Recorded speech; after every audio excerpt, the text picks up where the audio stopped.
Hello guys, good morning. আজকে ঘরে মাছ মাংস কিছুই নাই। এখন যাব দোকানে, দোকান থেকে ডিম আনবো, এনে সে ডিম রান্না করব। তাহলে যাই ডিমটা নিয়ে আসি কিনে।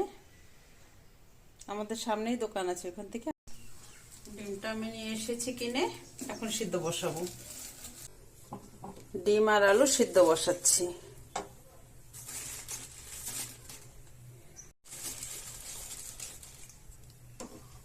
লবণ দিয়ে দেবো। ডিম আলুটা সিদ্ধ হইতে হইতে আমি মশলাগুলো রেডি করে নিয়ে আসি। ডিম আলু সিদ্ধ হয়ে গেছে, এখন ছুলে নেব। কড়াইতে সরষের তেল দিয়ে দিলাম।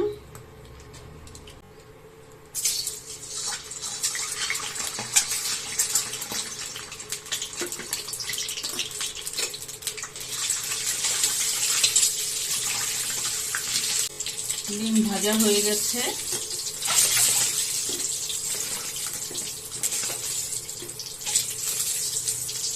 কড়াইতে দিয়ে দিলাম জিরে। রেডি করে নিয়েছিলাম পেঁয়াজ, রসুন, আদা, টমেটো গ্রেট করে নিয়েছি। এটা এখন ভেজে দেবো, তেলের উপর দিয়ে দিলাম। মশলাটা প্রায় ভাজা হয়ে গেছে, ওর ভিতরে দিয়ে দেবো নুন, হলুদ গুঁড়ো, লঙ্কার গুঁড়ি আর ধনিয়া জিরার গুঁড়ো।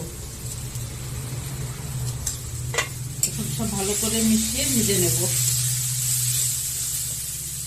মশলাটা ভাজা হয়ে গেছে, এখন দিয়ে দেবো জল।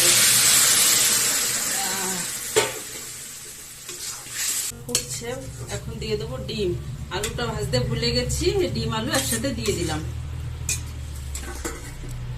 এখন কিছু সময় ঢেকে রাখবো।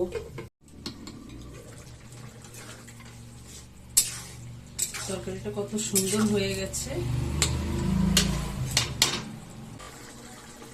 একটু গরম মশলার গুঁড়ো দেব আর একটু গোলমরিচ গুঁড়ো দিয়ে গ্যাসটা বন্ধ করে রাখবো। তরকারিটা হয়ে গেছে, এখন বন্ধ করে দিলাম। দেখো কত সুন্দর হয়েছে তরকারি।